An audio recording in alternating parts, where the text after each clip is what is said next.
Evo nas na Vidikovcu iznad crkve Svete Trojice u Vrnđi. Vidite kakav je to divan pogled na jedan prelepi deo Srbije. Vidite kako to deluje. Tu je i krst. Vidite, to su razni stenoviti oblici koji su karakteristika vrnđanskog kraja. Znači dosta stena, dosta vode, fantastični Vidikovci, tako da ne čudi da mnogi ljudi dolaze ovde, se naseljavaju čak iz inostranstva, Italije, Amerike i drugih zemalja.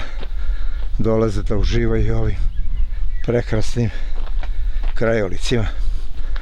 Evo vidite kako to sve prelepo izgleda. Vidik gde puca pogled u daljinu, malo je oblačno.